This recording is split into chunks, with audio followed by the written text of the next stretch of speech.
For centuries, the Sahara acted as a wall, a silence between civilizations.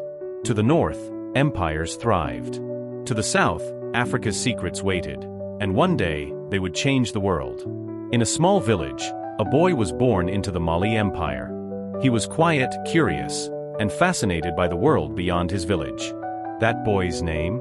Musa. One day, the richest man in history. Mali was a kingdom of trade, gold, and ambition. Under its first emperor, Sundiata Keita, the empire thrived, but it was the next generation that would truly astonish the world. At 25, Musa became ruler. Not with a whisper, but with vision.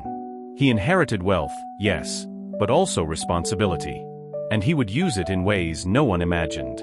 He walked the streets of his cities, overseeing trade, inspiring loyalty, and planting the seeds of an empire that would shock the world with its wealth and knowledge. Mansa Musa prepared for a journey unlike any other. Not to conquer with swords, but to display the grandeur of Mali and the glory of faith. Across the endless desert, his caravan stretched for miles. Soldiers, servants, and camels weighed down with gold. Every step a declaration, Mali was no ordinary empire. In every town, he gave gold freely. To the poor, to scholars, to rulers. Wealth flowed from his hands like water, changing lives and economies. Cairo froze in awe. The richest king the world had ever seen had arrived, and the city would never forget him. He distributed so much gold that the markets were destabilized. Prices soared.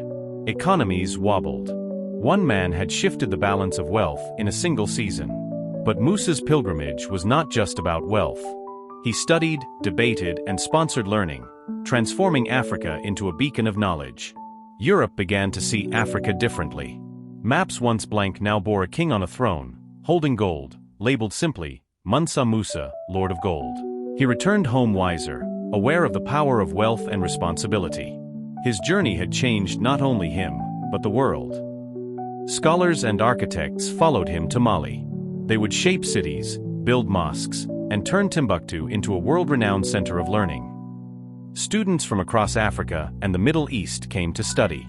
Mathematics, astronomy, medicine, law, all taught in the heart of Mali. The mosque he built still stands today, a testament to vision, faith, and wealth used for greatness. At its height, the Mali Empire controlled trade across half a continent, supplying the world's gold. Musa had become the standard by which all rulers were measured. Time catches up to all men, even kings. Musa aged gracefully, wiser and contemplative, knowing the weight of his achievements. Rivals watched. Trade routes shifted. Provinces grew restless. An empire built on one man's vision now faced challenges beyond its founder's reach. In his palace halls, Musa contemplated the passage of time. Wealth, power, knowledge, all were transient, but the impact of a visionary life would endure. Mansa Musa passed quietly. No wars, no conspiracies.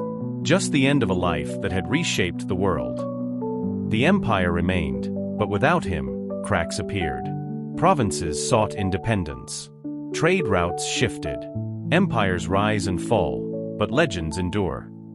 Timbuktu still stands, a city of knowledge, manuscripts, and learning. Proof that Africa had always been rich in intellect, long before the world was ready to remember. Mansa Musa didn't conquer the world with armies. He did it with vision, faith, and generosity. One man reminded humanity of what was possible, and the legacy lives on.